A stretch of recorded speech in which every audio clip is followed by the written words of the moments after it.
আজ আমরা কোরআনে কারীম থেকে আল্লাহর অপছন্দনীয় মানুষগুলো কারা তাদের ব্যাপারে জানব।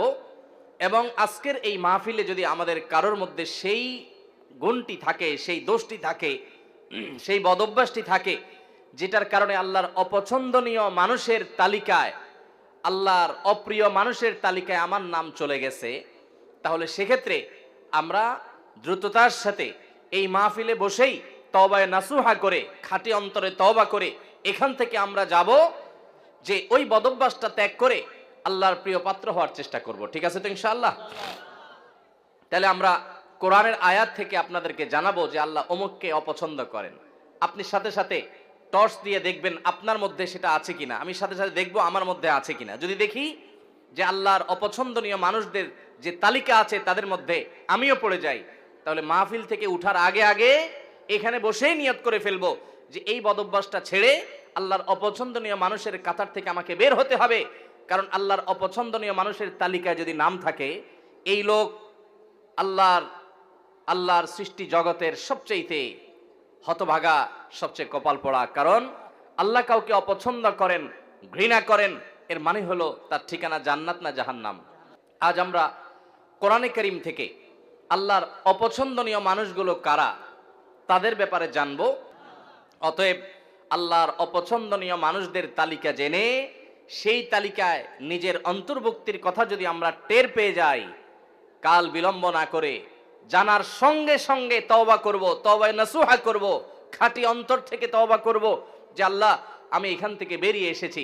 আপনি তওবা করে যদি সেটা ছেড়ে দেন এবং ওই বদভ্যাস থেকে বেরিয়ে আসেন, আপনি অটোমেটিকলি স্বয়ংক্রিয়ভাবে আল্লাহর অপছন্দনীয় মানুষদের তালিকা থেকে আপনার নাম আপনি কাটায় নিলেন ইনশাআল্লাহ। এরপর কোরআনে আল্লাহর পছন্দনীয় মানুষদের যে তালিকা আছে, আল্লাহ তাআলা ধৈর্যশীলদেরকে ভালোবাসেন। ইন্নাল্লাহা ইউহিব্বুল মুতাওয়াক্কিলিন, তিনি আল্লাহর প্রতি ভরসাকারীদেরকে আল্লাহ ভালোবাসেন। ইন্নাল্লাহা ইউহিব্বুত তাওয়াবিন, আল্লাহ তওবাকারীদেরকে ভালোবাসেন। ওয়া ইউহিব্বুল মুতাতাহিরিন, পবিত্রতা ভালোভাবে অর্জন করে যারা, সুন্দর করে ওযু করে, ভালো করে ফরজ গোসল করে, উত্তম রূপে কাপড় চোপড় পাক সাফ করে, এই মানুষগুলোকে আল্লাহ তাআলা পছন্দ করেন। আল্লাহর পছন্দনীয় মানুষের তালিকাও কোরআনে দেওয়া আছে। আমরা সেই তালিকায় প্রবেশ করতে পারবো যদি অপছন্দনীয় মানুষের তালিকা থেকে নিজেকে বের করতে পারি। সবাই নিয়ত করবো তো ইনশাআল্লাহ? মোহতারাম হাজরিন, 6 নম্বর পারার একেবারে প্রথম আয়াত। এই আয়াতে আল্লাহ রাব্বুল আলামিনের অপছন্দনীয় মানুষদের অপছন্দনীয় কাজের কথা আল্লাহ তাআলা বলেছেন। সর্বপ্রথমে আমরা সেটিকে বলতে চাই। সেটা কি? সেটা হলো কোনো মন্দ কথা, কোনো খারাপ কথা, কোনো বাজে কথা, এটা যদি কেউ প্রকাশ করে বেড়ায়, এটা যদি বলে বেড়ায়, এটা বলে জাহেজ, যেটা যদি জাহির করে বেড়ায়, এটা যদি ছড়াছড়ি করে বেড়ায়, তো এটা আল্লাহ অপছন্দ করেন। কারণ কোনো খারাপ জিনিস যদি ছড়াছড়ি করা হয় তাতে সমাজে ভালো হয় না খারাপ হয়? একটা খারাপ জিনিস যখন খুব বেশি ছড়াছড়ি হয়, মানুষ সেটা চর্চা করে, গীবত শিকায়েতের মধ্যে ডুবে, পরনিন্দার মধ্যে ডুবে, মানুষ ধারণা করে এক লাইন জানলে তার সাথে আরো এক লাইন যোগ করে আরেকজনের চরিত্র হনন করে। এই জন্য মন্দ কোনো কিছু পেলেই সেটাকে ছড়াছড়ি করে বেড়ানো, এটা আল্লাহর অপছন্দনীয় কাজ। ফেসবুকের এই যুগে, সোশ্যাল মিডিয়ার এই যুগে, এমনকি অফলাইনেও চায়ের দোকানে বসে বসে মা বোনরা 2-4 জন একসাথে হলে কোনো একটা কিছু পাইলেই হলো, ওই তিলকে তাল বানায়া ওইটাকে রসিয়ে রসিয়ে আমরা গল্প করে করে ওই মন্দ জিনিসটা একজন থেকে আরেকজন, আরেকজন থেকে আরেকজন, এক চা দোকান থেকে আরেক চা দোকান, এক আইডি থেকে আরেক আইডি, প্রয়োজনে অপ্রয়োজনে আমাদের কোনো জাতীয় স্বার্থ থাকুক বা না থাকুক, আমরা এই জাতীয় মন্দ জিনিস পেলে ছড়াছড়ি অনেকে করি কি করি না? আল্লাহ সুবহানাহু ওয়া তাআলা বলেছেন, লা ইউহিব্বুল্লাহুল জাহরা বিসসুই মিনাল কাওলি ইল্লা মান যুলিম। যদি কেউ কোনো খারাপ কথা এটা সে চিৎকার চেঁচামেচি করে বলে বেড়ায়, প্রকাশ করে বেড়ায়, ঘোষণা দিয়ে বেড়ায়, এটার প্রচার করে বেড়ায়, তো আল্লাহ তাআলা এটা পছন্দ করেন না। তবে ইল্লা মান যুলিম, যদি কেউ জুলুমের শিকার হয়, নির্যাতিত হয়, মাজলুম হয়, ওই মাজলুম ব্যক্তি সে যদি মানুষের কাছে প্রকাশ করে বেড়ায় ওই লোকটি আমাকে জুলুম করেছে, আমি অমুক দ্বারা নির্যাতিত হয়েছি, নিষ্পেষিত হয়েছি, তো এরকম জুলুমের শিকার মানুষ যদি তার জুলুমের কথা বলেন এবং আত্মরক্ষার চেষ্টা করেন, জালিমকে চিহ্নিত করেন, তাহলে সেই মন্দ, সেটাও তো জুলুম করেছে একজন, মন্দ কথা মন্দ কাজ, ওইটার যদি ছড়াছড়ি হয়, ওইটা যিনি শিকার হয়েছেন তিনি যদি প্রচার করেন, অন্যদের কাছে বলেন, তাহলে সেটা আল্লাহর কাছে অপছন্দনীয় না। কারণ সে বেচারা তো নির্যাতিত, সে তো জুলুমের শিকার, সে জুলুম সহ্য কত করবে। যদি সে জালিমকে উপযুক্ত বিচারের মুখোমুখি করবার জন্য সোচ্চার হয়, তাহলে সেটা আল্লাহর কাছে অপছন্দনীয় না। আর এছাড়া যত মন্দ কথা আছে, খারাপ কথা আছে, কিছু একটা পেলেই হলো, বিশেষ করে মানুষের যখন ব্যক্তিগত কোনো দোষ ত্রুটি পাওয়া যায়, আমরা সেটাকে প্রচার করতে খুব মজা পাই, ঠিক না ঠিক? নবী করিম সাল্লাল্লাহু আলাইহি সাল্লাম বলেছেন, তোমার কোন মুসলিম ভাই এমন কোন একটা ভেজালে, বিপদে, ঝামেলাতে পড়েছে যে তার ভুলের কারণে হয়তো মান-ইজ্জত যায় এমন একটা জায়গায় বেচারা পড়েছে, চিপায় পড়ে গেছে। এই সময় সে চায় সবাই তাকে যেন সহযোগিতা করে, সাহায্য করে, তার এই দোষটা নিয়ে যেন খুব বেশি বাড়াবাড়ি চর্চা করা করে যেন না হয়, সেটা চায়। ওই সময় যদি কোনো আল্লাহর বান্দা দাঁড়িয়ে ওই ব্যক্তির ইজ্জতকে বাঁচাবার চেষ্টা করে, যে ভুলে হয়ে গেছে, অথবা এরকম জটিল কিছু না, বেচারাকে একটু তার সম্মানটাকে রক্ষা করার চেষ্টা করে, তাহলে সেক্ষেত্রে যে এই উদ্যোগ নিল একজনের ইজ্জতকে বাঁচাবার জন্য, এই বেচারাও, এই লোকটাও তার জীবনে কখনো যদি এরকম বিপদে পড়ে, তাহলে আল্লাহ সুবহানাহু ওয়া তাআলা তার ইজ্জতকে এইভাবে রক্ষা করবেন। নবী করিম সাল্লাল্লাহু আলাইহি সাল্লাম বলেছেন, মান সাতারা মুসলিমা সাতারাল্লাহু লাহু ইয়াউমাল কিয়ামাহ। যে ব্যক্তি কোনো মুসলমানের দোষ গোপন করবে, কিয়ামতের ময়দানে মানব ইতিহাসের সকল সদস্য, আদম আলাইহিস সালাম থেকে নিয়ে কিয়ামত হওয়া পর্যন্ত আগত সকল মানুষ যখন উপস্থিত থাকবে, সবার সামনে ওই ব্যক্তির দোষটাকে আল্লাহ তাআলা ডেকে এনে গোপন করে দিবেন। আল্লাহ ডেকে কাছে এনে আল্লাহ রাব্বুল আলামিন বলবেন, চাদরে আবৃত, আপনি আল্লাহর কাছাকাছি এসেছেন। আল্লাহ সুবহানাহু ওয়া তাআলা বলবেন, বান্দা তুমি অমুক অমুক গুনাহ যে করেছো, আতাযকুরু যামবা কাযা ওয়া যামবা কাযা, তোমার অমুক অমুক পাপ, অমুক অমুক অনাচার, জুলুম, হারাম কাজ যে করেছো, তোমার কি মনে পড়ে? বান্দা বলবে, আল্লাহ অবশ্যই মনে পড়ে, সব তো প্রমাণ এভিডেন্স সহ আছে আল্লাহর কাছে। তখন আল্লাহ বলবেন, দুনিয়াতে সেটা আমি ঢেকে রেখেছিলাম, মানুষের সামনে প্রকাশ করে নাই। মানুষের সামনে তুমি ভালো ছিলা, কিন্তু তোমার তলে তলে এই দোষ ছিল, আমি ঢেকে রেখেছিলাম, প্রকাশ করি নাই। আজকেও ঢেকে রাখলাম, প্রকাশ করলাম না, তোমাকে মাফ করে দিলাম। আল্লাহর পক্ষ থেকে এই বিশাল বড় নেয়ামতটা ভাই, আপনার, আমার, ওনার আমাদের সবার প্রয়োজন ভাই। আমাদের দোষ ত্রুটি যদি সব আল্লাহ তাআলা প্রকাশ করে দেন, আমরা রাস্তায় চলতে পারবো না। কি বলেন? রাস্তায় চলার উপায় থাকবে? আপনার ছেলে মেয়ের সামনে, আপনার ভাই বোনের সামনে, আপনার মা বাবার সামনে, আপনার বন্ধু বান্ধবের সামনে, আপনার সকল দোষ ত্রুটি, নারী ভুড়ি সব যদি আল্লাহ তাআলা প্রকাশ করে দেন, এক মুহূর্ত পৃথিবীতে টিকা সম্ভব হবে? তাহলে কিয়ামতের ময়দানে আল্লাহ যদি আমাদের দোষ গোপন না করে প্রতিটা দোষ যদি প্রকাশ করেন, এর চাইতে বড় শাস্তি, এর চাইতে বড় আযাব আর কি হতে পারে? সে আযাব থেকে বাঁচার জন্য অন্যতম উপায় এবং মাধ্যম হলো দুনিয়াতে মানুষের দোষ ত্রুটি পেলেই সেটা বলে বেড়ানোর এই মানসিকতা পরিহার করতে হবে। হ্যাঁ, কিছু দোষের প্রচার প্রয়োজন আছে, মানুষকে সাবধান করার জন্য, সতর্ক করার জন্য, সেটাও যতটুকু না করলে নয় ততটুকু। এর বাইরে মানুষের দোষ নিয়ে অহেতুক চর্চা করে বেড়ানো, বিশেষ করে আবারও বলছি, ফেসবুকের এই যুগে, টুইটার, সোশ্যাল মিডিয়ার এই যুগে, টিকটকের এই যুগে, কিছু একটা পেলেই হলো এক শ্রেণীর ভাইরা আছি আমরা ওইটা নিয়ে রাস্তায় ঝাঁপায়া পড়ি। আল্লাহ আমাদের সবাইকে হেদায়েত দান করুন। তাহলে এক শ্রেণীর মানুষের কথা জানলাম, যাদেরকে আল্লাহ তাআলা অপছন্দ করেন, আল্লাহ তাদের পছন্দ করেন না। আল্লাহ বলেছেন, ইন্নাল্লাহা লা ইউহিব, ইন্নাহু লা ইউহিব বালা ইউহিব্বুল্লাহ। আল্লাহ তাআলা অপছন্দ করেন কাদেরকে? লা ইউহিব্বুল্লাহুল জাহরা বিসসুই মিনাল কাওলি ইল্লা মান যুলিম। কোন খারাপ কথা এটাকে যে চিৎকার করে বেড়ায়, প্রকাশ করে বেড়ায়, ঘোষণা দিয়ে বেড়ায়, এটাকে আল্লাহ অপছন্দ করেন। তাহলে কোনো খারাপ জিনিসের ছড়াছড়ি করা যাবে? করা যাবে না। আল্লাহ আমাদেরকে এই হারাম কাজ থেকে, এই নাজায়েজ কাজ থেকে, এই গুনাহের কাজ থেকে বেঁচে থাকার তৌফিক দান করুন। যেই গুনাহ যত ভয়াবহ, শয়তান ওইটা আমাদের কাছে তত মজাদার করে দেয়। তাহলে একটা জানলাম আমরা, খারাপ জিনিসের ছড়াছড়ি, খারাপ কথা, খারাপ বিষয়, খারাপ ঘটনা, এগুলার অপ্রয়োজনীয় বিশেষ কোনো স্বার্থ বা যৌক্তিক কারণ ছাড়া ওইটার ছড়াছড়ি আল্লাহ তাআলা পছন্দ করেন না। এক। নাম্বার 2, সীমালঙ্ঘনকারীকে আল্লাহ তাআলা পছন্দ করেন না। আল্লাহ বলেছেন, ইন্নাল্লাহা লা ইউহিব্বুল মুতাদিন। আল্লাহ তাআলা সীমালঙ্ঘনকারীকে পছন্দ করেন না। ভাইরা আমার, সীমালঙ্ঘনকারী কারা? সীমালঙ্ঘনকারী হলো ওই ব্যক্তিরা যাদের জন্য আল্লাহ তাআলা সীমানা ঠিক করে দিয়েছেন, সেই সীমানা ক্রস করে চলে যায়। আপনি দেখা দিতে পারবেন অমুক অমুক অমুক অমুক নারীর সাথে, যাদের সাথে আপনার রক্তের সম্পর্ক আছে, নিজের স্ত্রী ছাড়া তাদের সাথে আপনি দেখা দিতে পারবেন। এছাড়া আপনার যাদের সাথে দেখা দেওয়া জায়েজ, মাহারাম, তাদের সাথে আপনি দেখা দিতে পারবেন। এটা আল্লাহর সীমানা। এর বাইরে বাকিদের সাথে দেখা দেওয়া যাবে যাবে না। এটা হলো আল্লাহর সীমানা।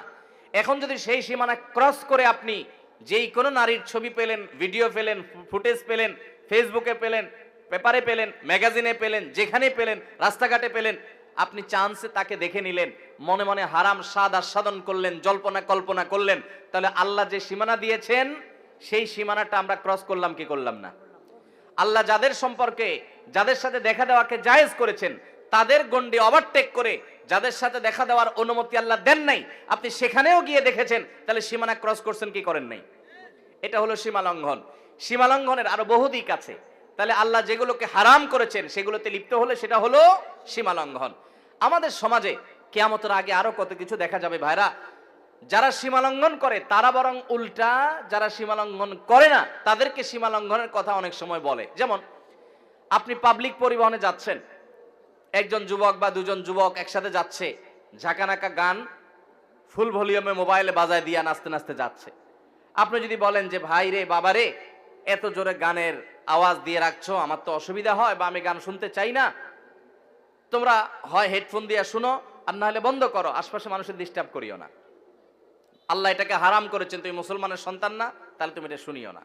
এটা বলার পর দেখবেন অনেক যুবক আছে বলবে যে হুজুর বেশি বাড়াবাড়ি করা ভালো না, আল্লাহ সীমা লঙ্ঘনকারীরা অপছন্দ করেন, দেখবেন তখন ওয়াজ শোনাই দিবে।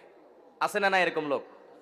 আপনি হারাম কাজ থেকে যখন নিষেধ করবেন তখন বলবে হুজুররা বেশি বাড়াবাড়ি করে। তো যে ব্যক্তি আল্লাহর সীমানা ক্রস করে চলে গেল, বাড়াবাড়ি তো সে করলো, যে নিষেধ করলো সে তো বরং আল্লাহর সীমানা ক্রস করতে নিষেধ করেছে, সে তো বরং সীমার মধ্যে থাকতে চাচ্ছে। অতএব সীমা লঙ্ঘন করা যাবে না, আল্লাহর সীমার মধ্যে থাকতে হবে। ঠিক একইভাবে আল্লাহ যা হালাল করেছেন সেটাও অনেকে হারাম করে, আল্লাহ যা বলেন নাই নিজে থেকে সেটাও অনেকে বলে, এগুলো সবগুলো সীমা লঙ্ঘনের শামিল। তাহলে দ্বিতীয় প্রকার মানুষ যাদেরকে আল্লাহ অপছন্দ করেন তারা হলো সীমা লঙ্ঘনকারী। আল্লাহ আমাদেরকে সকল প্রকার সীমা লঙ্ঘন থেকে, আল্লাহর হদ এবং সীমানাকে অতিক্রম করা থেকে আল্লাহ তাআলা আমাদেরকে বেঁচে থাকার তৌফিক দান করুন। তাহলে আল্লাহর কোনো সীমানা লঙ্ঘন করব না। নাম্বার 3, যারা খেয়ানত করে, আমানত দিলে আমানত রক্ষা করে না, আমানত নষ্ট করে, পাপিষ্ঠ খারাপ মানুষ, গুনাহ করে বেড়ায়, নাজায়েজ কাজ করে বেড়ায়, কোনো ভয় নাই তার অন্তরে, এই মানুষগুলোকেও আল্লাহ তাআলা পছন্দ করেন না। কোরআনে কারীমে আল্লাহ রাব্বুল আলামিন তাদের সম্পর্কে বলেছেন, ইয়ামহাকুল্লাহুর রিবা ওয়া ইউরবিস সাদাকাত। আল্লাহ তাআলা রিবা এটাকে ধ্বংস করবেন, সুদকে ধ্বংস করেন, আর সাদাকাতকে আল্লাহ রাব্বুল আলামিন বাড়িয়ে দেন। ওয়াল্লাহু লা ইউহিব্বু কুল্লা কাফফারিন আযীম। আর সকল আল্লাহ তাআলা অবিশ্বাসীকে, কাফিরকে, বেঈমানকে, আল্লাহর প্রতি যাদের ঈমান নাই তাদেরকে, এবং পাপিষ্ঠ খারাপ মানুষকে আল্লাহ তাআলা অপছন্দ করেন, তাদেরকে আল্লাহ তাআলা পছন্দ করেন না। আল্লাহ তাআলা আরো বলেছেন, ইন্নাল্লাহা লা ইউহিব্বু মান কানা খাওয়ানান আযীমা। যারা খেয়ানতকারী, কথায় কথায় খেয়ানত করে মানুষের সাথে, এবং পাপিষ্ঠ অপরাধ করে, কথায় কথায় নাজায়েজ কাজ করে, আল্লাহর ভয় নেই, তার দিল কাঁপে না, এই মানুষগুলোকে আল্লাহ তাআলা অপছন্দ করেন। খেয়ানতকারী আমরা অনেকেই আছি, এমনকি অনেকে আছেন 5 ওয়াক্ত নামাজ পড়েন আবার খেয়ানতকারী। কিভাবে?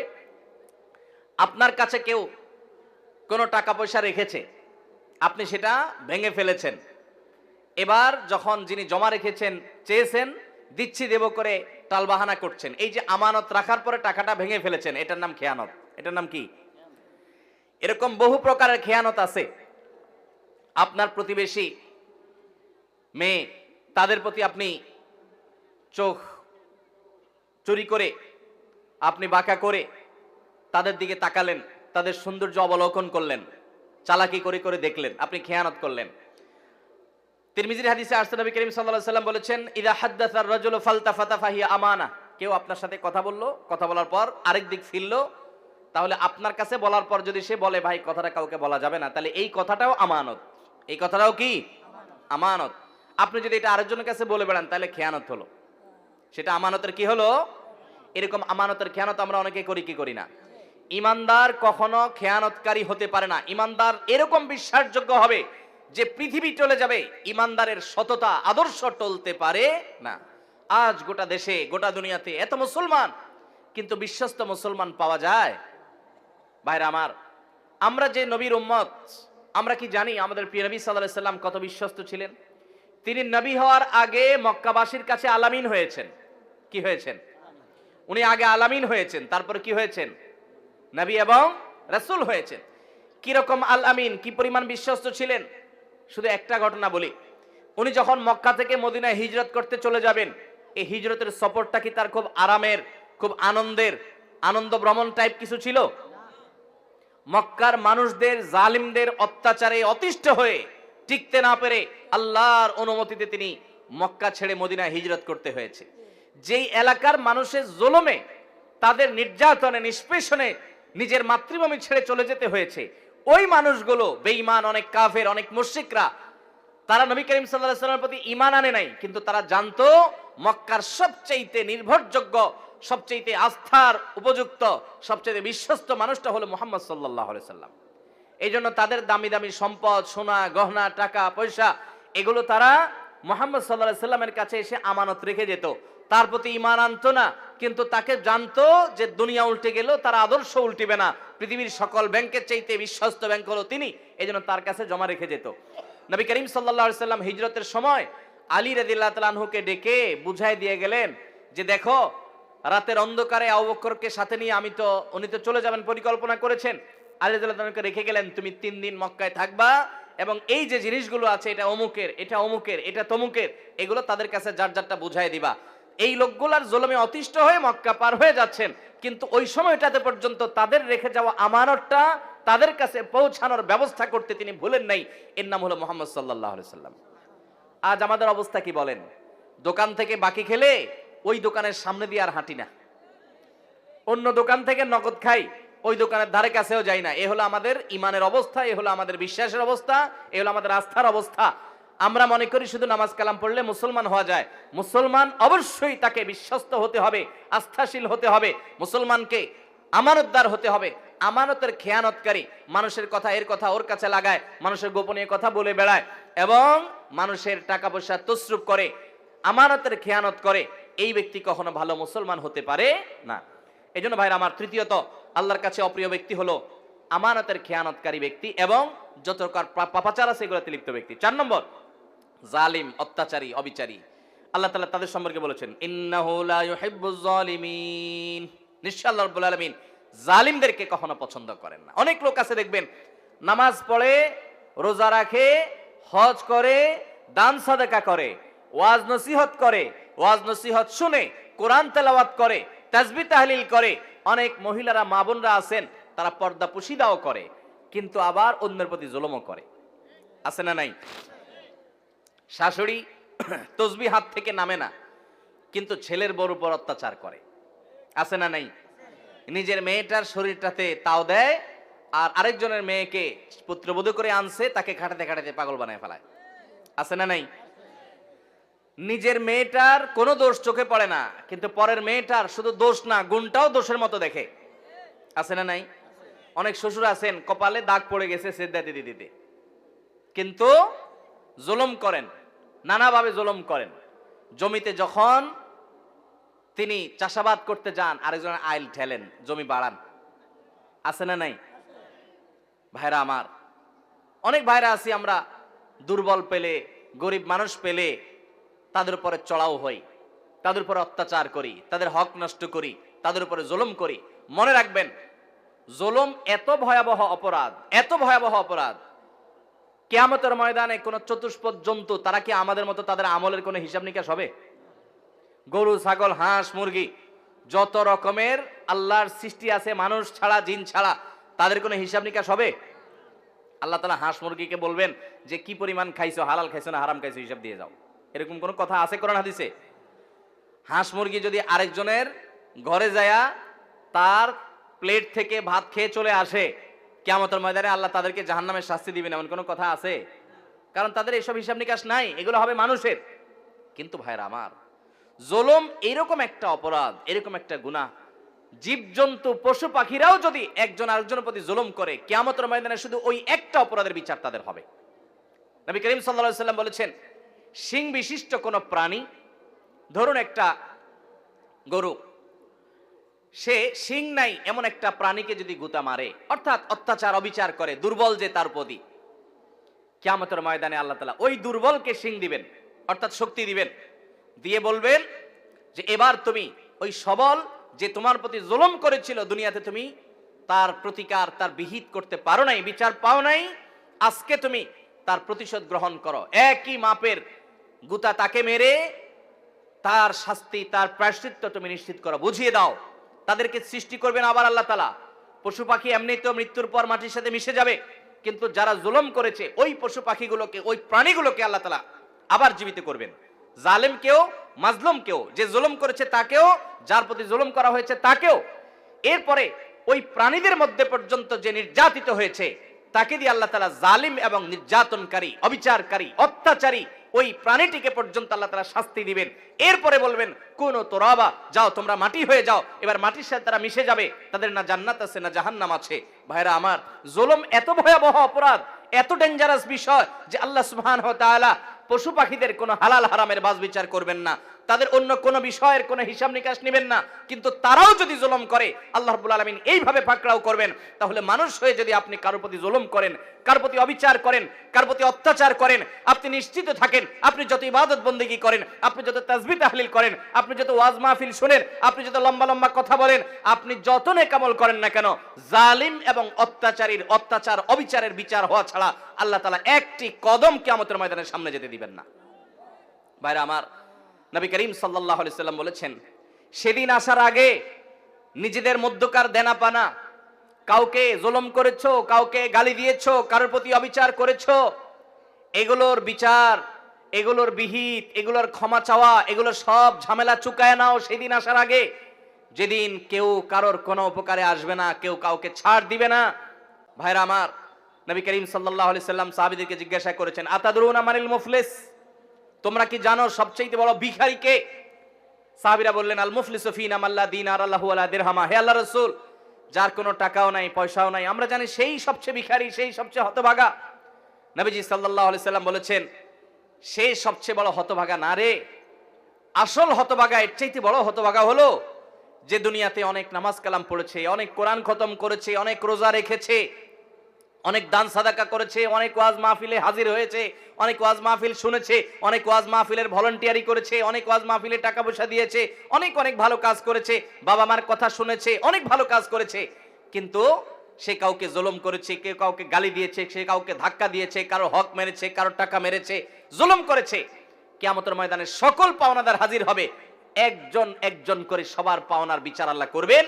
এবং ওই দিন তার তো আর টাকা পয়সা দেওয়ার মতো থাকবে না, ওই পশু পাখিদের মতো আল্লাহ তাআলা বলবে না তুমিও একটা ধাক্কা দিয়ে দাও। আল্লাহ তাআলা তার নেকামল যেগুলো কষ্ট করে সে আনছে ওইগুলো পাওনাদারকে দিয়ে বুঝা বিদায় করবেন। এভাবে দিতে দিতে তার নেকামল শেষ হবে, পাওনাদার শেষ হবে না। এবার পাওনাদারদের পাপের বোঝা তার মাথায় দিয়ে তারপর তাকে জাহান্নামে নিক্ষেপ করবেন। অনেক আমল করে, অনেক আমলের পাহাড় নিয়ে হাজির হওয়ার পরও এরকম খালি হাতে জাহান্নামে অন্যদের আযাব, অন্যদের গুনাহের বোঝা নিয়ে মাথায় জাহান্নামে যারা যাবে, নবী সাল্লাল্লাহু আলাইহি সাল্লাম বলেছেন এরা হলো সৃষ্টি জগতের সবচেয়ে হতভাগা, সবচেয়ে কপাল পোড়া, সবচেয়ে ভিখারি, সবচেয়ে অভাবী, এই রিক্ত এরকম অসহায় মানুষগুলো তারাই হবে যারা দুনিয়াতে জুলুম করে, জুলুমের বিহিত করা ছাড়া দুনিয়া থেকে গেছে। আল্লাহ তাআলা আমাদেরকে জুলুম থেকে বেঁচে থাকার তৌফিক দান করুন।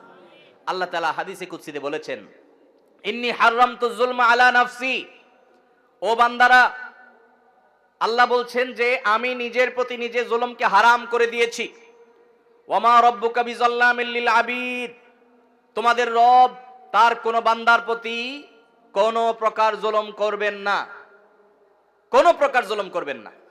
আল্লাহ বলেছেন আমি নিজের প্রতি নিজে জুলুমকে হারাম করে দিয়েছি, অতএব তোমরাও একে অন্যের প্রতি খবরদার জুলুম করবে না।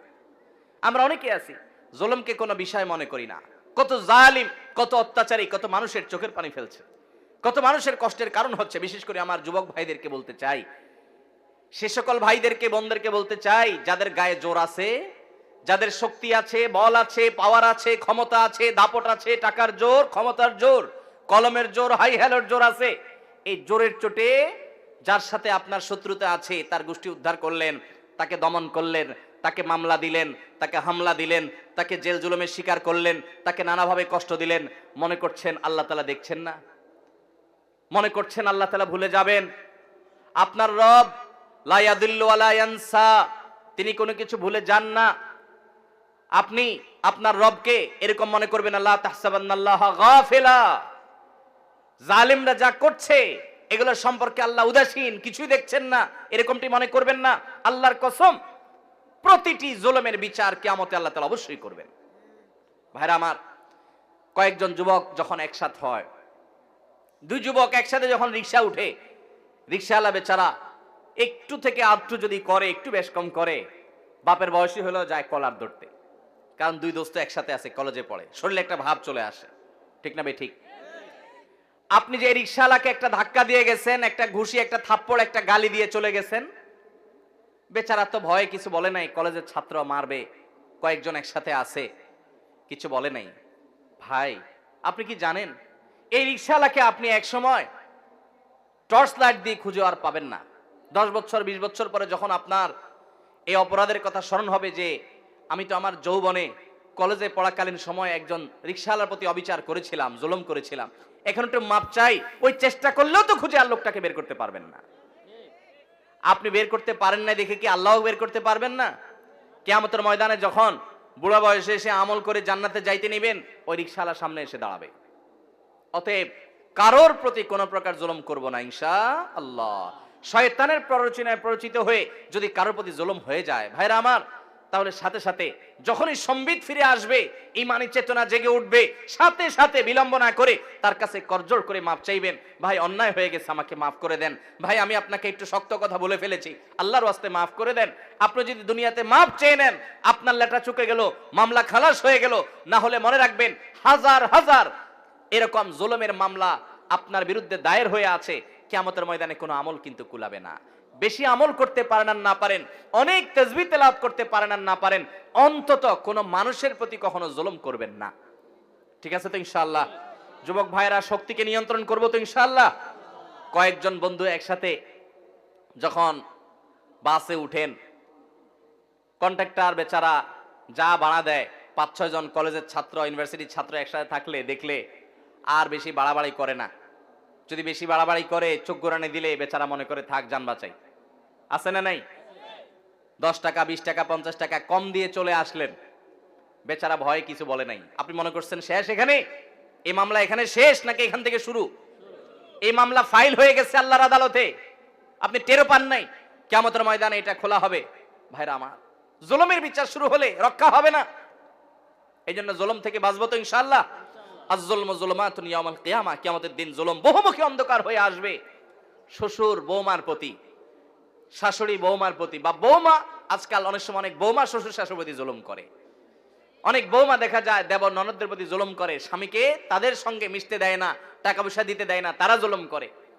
আবার অনেক সময় দেখা যায় শ্বশুর শাশুড়ি বৌমার উপর জুলুম করে, প্রতিবেশীর উপরে জুলুম করে, মালিক অধীনস্থের উপরে জুলুম করে, অধীনস্থ মালিকের প্রতি জুলুম করে, বাপ সন্তানের প্রতি জুলুম করে, সন্তান বাবার প্রতি জুলুম করে, ভাই বোন পরস্পরের প্রতি জুলুম করে, কাস্টমার মালিক দোকানদারের প্রতি, দোকানদার কাস্টমারের প্রতি, এরকম নানা শ্রেণী পেশার মানুষ শাসক প্রজাদের প্রতি, প্রজারা শাসকদের প্রতি জুলুম করে কি করে না? আল্লাহ আমাদের সব ধরনের জুলুম থেকে বেঁচে থাকার তৌফিক দান করো।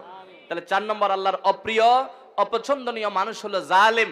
আমরা জানলাম, আমার মধ্যে যদি জুলুম থাকে আমি আজকেই তওবা করব, আল্লাহ আমাদেরকে তৌফিক দান করুন। নাম্বার 5, অহংকারী, দাম্ভিক।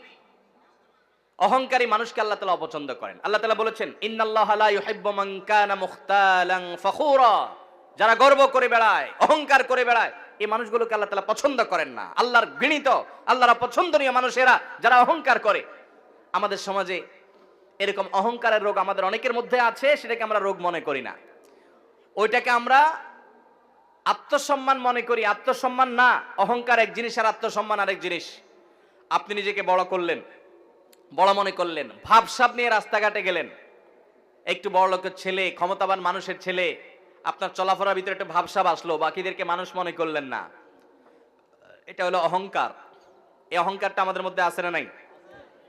কারোর কাছে জ্ঞানের অহংকার আছে, কারোর কাছে পয়সার অহংকার আছে, কারোর ক্ষমতার অহংকার আছে, কারোর নাম যশ খ্যাতির অহংকার আছে। ও মালিক, আপনি আমাদের অন্তরকে অহংকার থেকে ধুয়ে মুছে পরিষ্কার করে দিন।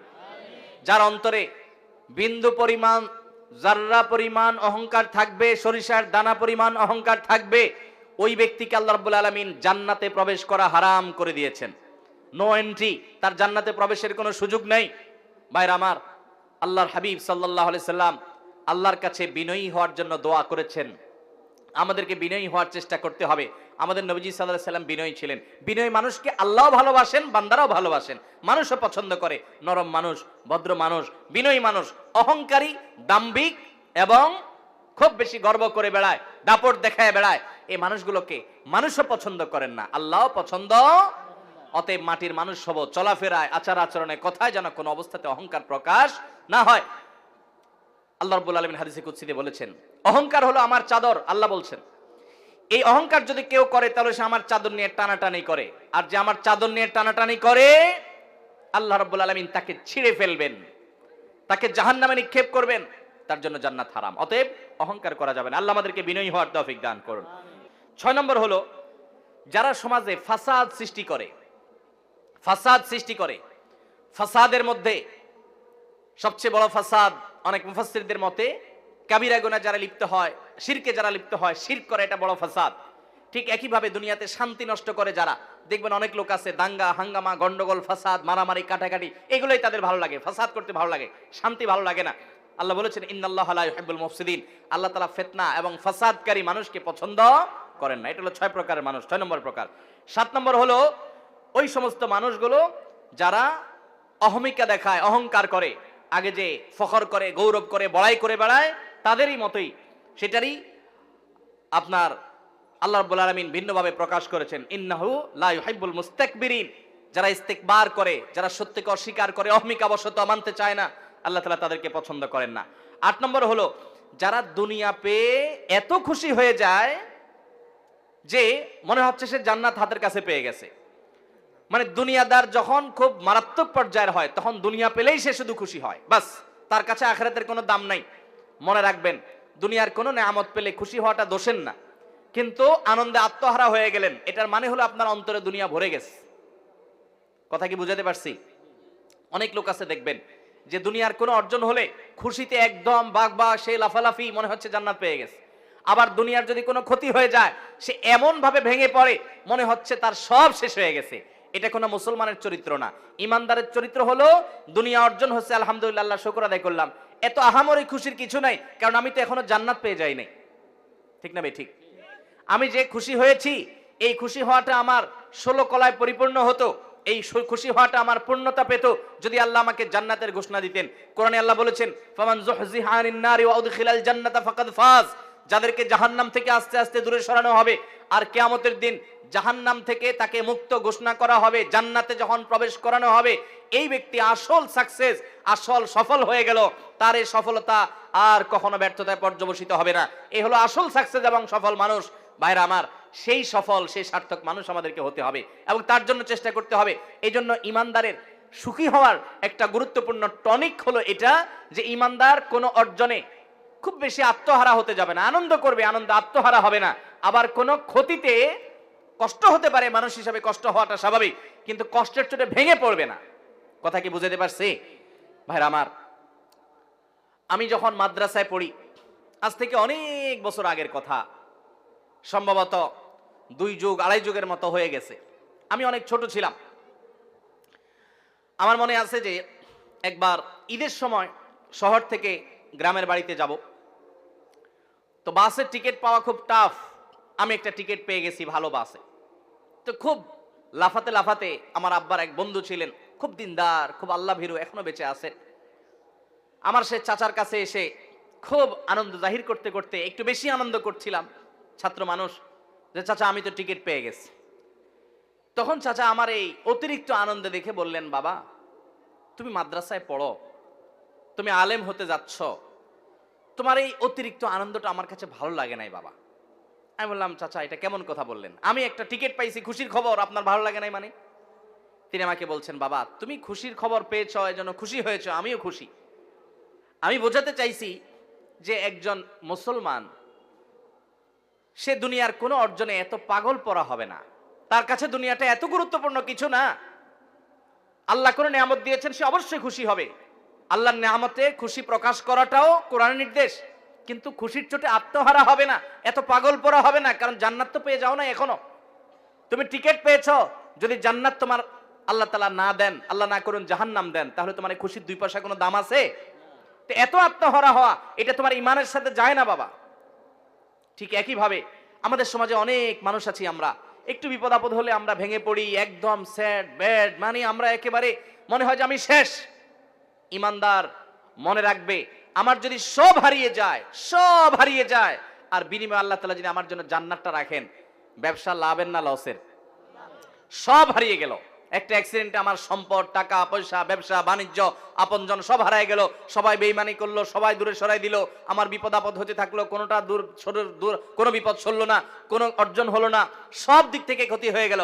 দুনিয়ার সব সম্পদ, সব ইজ্জত সব চলে যাওয়ার বিনিময়ে যদি আল্লাহ বলেন বান্দা তোমাকে আমি জান্নাতটা দিয়ে দিলাম, লাভ হলো না লস হলো? 50-60 বছরের কষ্টের বিনিময়ে যদি অনন্তকালের অসীম কালের জন্য চির সুখের ঠিকানা আমার নিশ্চিত হয়ে যায়, তাহলে আমার লাভ হলো না লস হলো? এই জন্য ইমানদার কোনো দুঃখে, কোনো বেদনায় একেবারে ভেঙে পড়বে, এটা তার ইমানের সাথে যায় না, এটা বেঈমানের চরিত্র হতে পারে।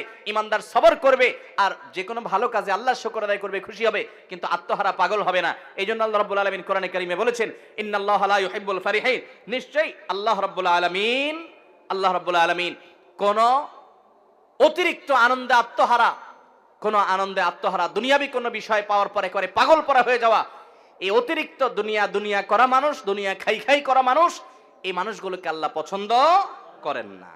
অতএব ভাইরা আমার, আমরা আল্লাহ রাব্বুল আলামিনের কাছে আমরা পানা চাইবো, আল্লাহ যেন আমাদেরকে এরকম দুনিয়ার মধ্যে ডুবায় না রাখেন। আজ যে পৃথিবীতে আমরা বসবাস করছি, ভোগবাদের দুনিয়া। কিসের দুনিয়া ভাই? ভোগবাদ। চতুর্দিকে দেখবেন শুধু ভোগের আহ্বান, যত বিজ্ঞাপনী, বিলবোর্ড, যত অ্যাডভার্টাইজ, যত আহ্বান, সব দেখবেন কিসের? ভোগের। দুনিয়াতে মস্ত বড় খাওয়া দাওয়ার ফুর্তি করো, আগামীকাল বাঁচবে কিনা বলতে পারো, ভোগ করো। আর ইসলাম বলে মানুষকে ভোগ নয়, প্রয়োজন যা তা অবশ্যই তুমি ভোগ করো, কিন্তু তোমার প্রয়োজনের বেশি ভোগ করবে না, বরং ত্যাগ করতে শিখো।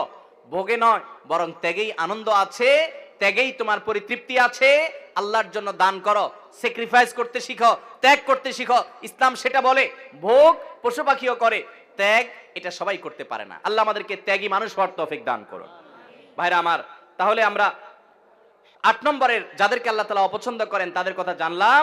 সে মানুষগুলো হলো দুনিয়ায় যারা আত্মহারা হয়ে যায়। আত্মহারা হয়ে যাওয়া এটা এখন কমন একটা বিষয় হয়ে গেছে। নামাজ কালাম পড়ি, ওয়াজও শুনি, সবই ঠিক আছে, কিন্তু পয়সা ছাড়া আর কিছু বুঝি না। পয়সা ছাড়া, দুনিয়া ছাড়া আর কিছু বুঝি না। দুনিয়া আমাদের লাগবে দুনিয়া চলতে হলে। নৌকার মতো, নৌকা যখন পানি দিয়ে চলে, নৌকা তো পানি দিয়েই চলে নাকি? পানি দিয়ে নৌকা চলে, পানি ছাড়া নৌকা চলবে? দুনিয়া ছাড়া আমরাও এরকম দুনিয়াতে চলতে পারবো? দুনিয়াতে চলতে হলে দুনিয়ার দরকার আছে, টাকা পয়সা, রিজিক, থাকার জায়গা, এগুলো দরকার আছে। কিন্তু যদি সেগুলো আমাদের ভেতরে ঢুকে পড়ে, একদম আমরা দুনিয়ার ভেতরেই ডুব দিয়ে যাই, দুনিয়া ছাড়া কিছু না বুঝি, সারাদিন শুধু দুনিয়া করি, তাহলে নৌকার ভিতরে পানি ঢুকার মতো হয়ে যাবে। ওই নৌকা অ্যাক্সিডেন্ট করবে, ডুবে যাবে, আমরা দুনিয়ার ভিতরে ডুবে যাবো। আজকে সে অবস্থা হয়েছে। আল্লাহ আমাদের সবাইকে আখিরাতমুখী হওয়ার তৌফিক দান করুন। আমাদের পূর্বসূরীদের দুনিয়া বিমুখতার ঘটনাবলী এবং ইতিহাসগুলো জানার চেষ্টা করবেন। সালাফের পূর্বসূরীদের কিভাবে দুনিয়া বিমুখতা সেটা জানার চেষ্টা করবেন। নবী করিম সাল্লাল্লাহু আলাইহি ওয়াসাল্লাম তিনি বলেছেন, দুনিয়া এবং দুনিয়াতে যা কিছু আছে, সারা পৃথিবীর সকল নেয়ামতের উপকরণ, ভোগের উপকরণের সবগুলো মিলে আল্লাহর কাছে যদি একটা মাছির দানা পরিমাণ মূল্যবান হতো, তো আল্লাহর প্রতি বেঈমান কোন কাফের, কোন মুশরিক, আল্লাহর কোন অবাধ্য নাফরমানকে আল্লাহ রাব্বুল আলামিন এক জোগ পানিও দুনিয়া থেকে পান করতে দিতেন না। এক জোগ পানিও পান করতে দিতেন না। যদি দুনিয়ার দাম আল্লাহর কাছে একটা মাছির দানার পরিমাণ হতো, এতটুকু দামও নাই। এটা মৃত্যুর আগে টের পাওয়া যাবে না। আল্লাহ আমাকে আপনাকে আমাদের বুঝার তৌফিক দান করুন। দুনিয়ার মোহ আমাদের অন্তর থেকে আল্লাহ তাআলা বের করার তৌফিক দান করুন। গোটা পৃথিবীতে মুসলমানরা আজ লাঞ্ছিত বঞ্চিত হওয়ার অন্যতম একটা কারণ এটাও যে মুসলমানরা আজ দুনিয়ার ভিতরে হাবুডুবু খেয়েছে। নবী করিম সাল্লাল্লাহু আলাইহি সাল্লাম তার এক হাদিসে বলেছেন যে একটা সময় আসবে যে খাবার সামনে নিয়ে যেরকম কাফিররা, খাবার সামনে নিয়ে যেরকম খাদকরা টানাটানি করে ভাগযোগ করে খেয়ে ফেলে, তোমরা মুসলমানরা দুনিয়াতে তোমাদেরকে অমুসলমানরা কাফেররা ভাগযোগ করে খাবে, লুটপাট করে জুলুম করবে। কাশ্মীরের লোকদেরকে জুলুম করবে এক গ্রুপ, ইরাকের মুসলমানদেরকে জুলুম করবে আরেক গ্রুপ, ফিলিস্তিনের মুসলমানদেরকে জুলুম করবে আরেক গ্রুপ, এক এক দেশের মুসলমানদেরকে জুলুম করার জন্য এক এক গ্রুপ ভাগযোগ করে নিবে। খাদকরা খাবার যেরকম টেনে ছিঁড়ে একজন আরেকজনে এক একটা নিয়ে আরেকজনকে আরেকটা দিয়ে তারা এরকম খায়, ঝাঁপায় পড়ে, তোমাদের উপর এরকম ঝাঁপায় পড়বে। সাহাবায়ে কেরাম বলেছিলেন, ইয়া রাসূলুল্লাহ, সেদিন আমাদের সংখ্যা কম হবে, সেজন্য নবীজি বলেছেন, না, লা বাল আনতুম ইয়াউমা ইদিন কাসীর, তোমরা সেদিন অনেক থাকবে, ওয়ালাকিন্নাকুম গুসাউন কাগুসাইস সাইল, কিন্তু পানির উপরে, বানের পানিতে যেরকম খড়কুটা ভাসে, তোমাদের দাম সেরকম হবে। অমুসলিমদের অন্তর থেকে তোমাদের ভয় তুলে দেওয়া হবে। সেটা কি কারণে হবে? নবী করিম সাল্লাল্লাহু আলাইহি ওয়াসাল্লাম বলেছেন, হুব্বুদ দুনিয়া ওয়া কারাহিয়াতুল মউত, তোমরা মরণকে ভয় করবে। মুসলমান মরণকে এত ভয় করবে না, মৃত্যু হলে তো আমার আল্লাহর সাথে সাক্ষাতের সৌভাগ্য হবে, এবং দুনিয়ার মোহ তোমাদের ভিতরে এমন ভাবে ঢুকে পড়বে যে তোমাদের অবস্থা এরকম হবে। মুসলমান যেদিন দুনিয়ার মোহকে ছুঁড়ে ফেলতে পারবে, সেদিন মুসলমান আবারও দুনিয়াকে জয় করবে। সাহাবায়ে কেরাম, তাদের সামনে বিভিন্ন সম্রাটদের স্বর্ণখচিত রাজমুকুট মসজিদে নববীর সামনে এনে ফেলে রাখা হতো। সাহাবায়ে কেরাম দেখে দেশের সাথে ঠাট্টার সাথে তাকাতেন, উষ্ঠা মারতেন, ওইটাকে দাম দিতেন না, কারণ তারা জানতেন দিন শেষে এটা দুনিয়া, এর একটা শেষ আছে। মুসলমানের দৃষ্টি তো অনেক গভীরে, অনেক দূরে, সে তো জান্নাত পর্যন্ত দেখে, দুনিয়ার সামান্য নজর না। আল্লাহ আমাদের সবাইকে সেরকম মানুষ হওয়ার তৌফিক দান করুন। সেজন্য সাহাবীরা গোটা দুনিয়া শাসন করেছেন, গোটা দুনিয়া তাদের পদতলে এসেছে। আজ দুনিয়া খাই খাই করে দেখে আল্লাহ মুখিতার বিপরীতে, আখিরাত মুখিতার বিপরীতে দুনিয়া মুখিতা আজ আমাদেরকে গ্রাস করে ফেলেছে। এজন্য কাফের মুশরিকরা গোটা পৃথিবীকে ভোগবাদী করে তোলার অপচেষ্টা লিপ্ত। তারা জানে মুসলমানদেরকে ভোগবাদী করতে পারলে মুসলমানদেরকে পদানত করা যাবে, হয়েছেও তাই। এজন্য দুনিয়া, অন্তর থেকে দুনিয়ার মোহকে আমাদেরকে বের করতে হবে। আল্লাহ তাআলা সেজন্য বলেছেন, ইন্নাল্লাহা লা ইউহিব্বুল ফারিহিন, অতিরিক্ত দুনিয়া নিয়ে খুশি হওয়া, অতিরিক্ত দুনিয়ার মোহে নিজে হাবুডুবু খেয়ে দুনিয়ার জন্য পাগল পরা হওয়া মানুষ, এগুলোকে আল্লাহ তাআলা পছন্দ করেন না। 9 নম্বর, যে মানুষগুলোকে আল্লাহ পছন্দ করেন না তারা হলো অপচয়কারী। আল্লাহ বলেছেন, ইন্নাহু লা ইউহিব্বুল মুসরিফিন। অপচয় আমাদের মধ্যে আছে না নাই? অপচয় এখন অনেকেই আমরা করি। আমরা মনে করি যে পয়সা করে কিছু হলেই বোধহয় একটু অপচয় না করলে আমার ধনী এবং বড়লোকগিরি জাহির হয় না। অথচ ইমানদার কখনো অপচয় করতে, আল্লাহ তাআলা কোরআনে কারিমে আমাদেরকে বলেছেন যে আল্লাহর নেককার বান্দাদের বৈশিষ্ট্য, ইবাদুর রহমানের বৈশিষ্ট্য হলো ওয়াল্লাযীনা ইযা আনফাকু লাম ইউসরিফু ওয়া লাম ইয়াকতুরু ওয়া কানা বাইনা যালিকা কাওয়ামা। আল্লাহর রহমানের বান্দা হলেন তারা যারা যখন খরচ করে না অপচয় করে, অপব্যয় করে না, তারা কৃপণতা করে। নবী করিম সাল্লাল্লাহু আলাইহি ওয়াসাল্লাম কৃপণতা থেকে পানা চেয়েছেন, আল্লাহুম্মা ইন্নী আউযু বিকা মিনাল বুখলি ওয়াল জুবন, আল্লাহ আপনার কাছ থেকে আমি পানা চাই বখল থেকে, কৃপণতা থেকে। আল্লাহ রাব্বুল আলামিন আমাদেরকে মধ্যমপন্থী হওয়ার তৌফিক দান করুন। ব্যয়ের ক্ষেত্রে মধ্যম পন্থা অবলম্বন করতে হবে, অপচয় করা যাবে না, অপব্যয় করা যাবে না। 10 নম্বর, যে মানুষগুলোকে আল্লাহ রাব্বুল আলামিন অপছন্দ করেন, সেটি এসেছে নবী করিম সাল্লাল্লাহু আলাইহি ওয়াসাল্লামের হাদিসে। তিনি বলেছেন, ইন্নাল্লাহা লা ইউহিব্বুল ফাহিশা ওয়াল মুতাফাহহিশ, যারা অশ্লীল কথা বলে, অশ্লীল কাজ করে, অশ্লীলতা ছড়াছড়ি করে, বেহায়াপনা করে, এই মানুষগুলোকে আল্লাহ তাআলা পছন্দ করেন না। ঠিক একইভাবে মুতাফাহহিশ সম্পর্কে মুহাদ্দিসরা অনেকে বলেছেন, এর মানে হলো যারা অশ্লীলতা এটা প্রকাশ্যে করে, সবার সামনে খুল্লম খোলাভাবে অশ্লীলতা করে, কোনো রাগঢাক করা ছাড়া অশ্লীলতা করে, এটাকে পেশা বানিয়ে নিয়েছে, এটাকে নেশা বানিয়ে নিয়েছে, এই মানুষগুলোকে আল্লাহ তাআলা পছন্দ করেন, আল্লাহ তাআলা অপছন্দ করেন। ভাইরা আমার, 12 নম্বর, আল্লাহ যাদেরকে অপছন্দ করেন তারা হলেন ওই সমস্ত মানুষেরা যারা ইসবাল করে, যারা টাকনুর নিচে পুরুষ হয়ে লুঙ্গি, জুব্বা, চাদর, প্যান্ট, পাজামা এগুলো পরে, এই ইসবালকারীদেরকে আল্লাহ তাআলা পছন্দ করেন না। নবী করিম সাল্লাল্লাহু আলাইহি ওয়াসাল্লাম বলেছেন, ইন্নাল্লাহা লা ইউহিব্বুল মুসবিলিন, নিশ্চয়ই ইসবালকারীকে, অর্থাৎ টাকনুর নিচে যে পুরুষরা পোশাক আশাক পরে, এদেরকে আল্লাহ তাআলা পছন্দ করেন না। ভাইরা আমার, এভাবে আল্লাহর অপছন্দনীয় মানুষের তালিকা হাদিসের দিকে যখন তাকাই, তখন আমরা আরো অনেক পাই যে কথায় কথায় ঝগড়া করে অনেক বেশি, তাকে আল্লাহ তাআলা পছন্দ করেন না। যে ব্যক্তি বেচা কিনা করতে গিয়ে কথায় কথায় শপথ করে, কসম খায়, এবং কাস্টমারকে ঠকাবার জন্য মিথ্যা কসম খায়, এবং প্রয়োজনে অপ্রয়োজনে কসম করে, অনেক দোকানদারও আছে এরকম, তাদেরকে আল্লাহ তাআলা অপছন্দ করেন। ঠিক একইভাবে যে ব্যক্তি গরিব হয়ে আবার অহংকার করে, আল্লাহ তাআলা তাদেরকে অপছন্দ করেন। যে ব্যক্তি ধনী হয়ে জুলুম করেন, তাদেরকে আল্লাহ তাআলা অপছন্দ করেন। যে ব্যক্তি দুনিয়াটা খুব ভালো বোঝে, আখিরাতের কিছুই বোঝে না, এই মার্কালা মানুষ আমাদের সমাজে এখন ভরা, এরা আল্লাহর অপছন্দনীয় মানুষের তালিকায় আছে। আল্লাহর অপছন্দনীয় মানুষের তালিকা এরকম খুঁজলে আমরা আরো অনেক পাবো কোরআন এবং হাদিসের আলোকে। আমরা কোরআন থেকে এবং নবী করিম সাল্লাল্লাহু আলাইহি ওয়াসাল্লামের হাদিস থেকে আল্লাহর অপছন্দনীয়, আল্লাহ যাদেরকে ঘৃণা করেন, অপছন্দ করেন, সেই মানুষগুলোর তালিকা জানলাম। আল্লাহ যাদের অপছন্দ করেন তারা কোথায় যাবে? জান্নাতে না জাহান্নামে? আল্লাহর অপছন্দের মানুষগুলো কি জান্নাতে যাওয়ার সুযোগ আছে? তাহলে আমাদেরকে মন্দ কথার ছড়াছড়ি এটা থেকে বেরিয়ে আসতে হবে। এই গুনাহের কাজ করা যাবে না, এটাকে শিল্পে পরিণত করা হয়েছে আজকাল সোশ্যাল মিডিয়াতে। এবং সীমা লঙ্ঘন করা যাবে না। সীমা লঙ্ঘন কি সেটা আবার বুঝতে হবে। হারামকে যদি কেউ ওভারটেক করে যায় সেটা সীমা লঙ্ঘন। আল্লাহ যা বলেন নাই সেটাও যে বলে সে সীমা লঙ্ঘন করে। ঠিক একইভাবে কোনো খেয়ানত করা যাবে না, আমানতের খেয়ানত করা যাবে না, আমানত রক্ষা করতে হবে। পাপিষ্ঠদের আল্লাহ তাআলা অপছন্দ করেন। জুলুম করা যাবে না, জালিমদের আল্লাহ অপছন্দ করেন। অহংকার করা যাবে না, তাদেরকে আল্লাহ অপছন্দ করেন। ফাসাদ সৃষ্টি করা যাবে না, তাদেরকে আল্লাহ অপছন্দ করেন। অহমিকাবশত সত্য অস্বীকার করা যাবে না, তাদেরকে আল্লাহ অপছন্দ করেন। এবং দুনিয়ার মোহে আচ্ছন্ন হয়ে এটার জন্য পাগল পরা হওয়া যাবে না। আল্লাহ তাআলা এরকম দুনিয়া পাগল মানুষগুলোকে অপছন্দ করেন। ভাইরা আমার, অশ্লীলতা যারা করে, রাগঢাক না করে যারা অশ্লীলতাকে শিল্পে পরিণত করেছে, বেহায়াপনাকে যারা শিল্পে পরিণত করেছে, এই মানুষগুলো আল্লাহ অপছন্দের এবং ঘৃণার। আল্লাহ তাআলা আমাদেরকে আল্লাহর অপছন্দের সকল তালিকায় যত মানুষ আছে আল্লাহ তাআলা সে সমস্ত বদভ্যাসওয়ালা মানুষগুলো থেকে আল্লাহ তাআলা আমাদেরকে বেরিয়ে আসার তৌফিক দান করুন। সবাই এই সমস্ত বদভ্যাসগুলো ছাড়বো তো ইনশাআল্লাহ। আল্লাহর প্রিয় পাত্র হওয়ার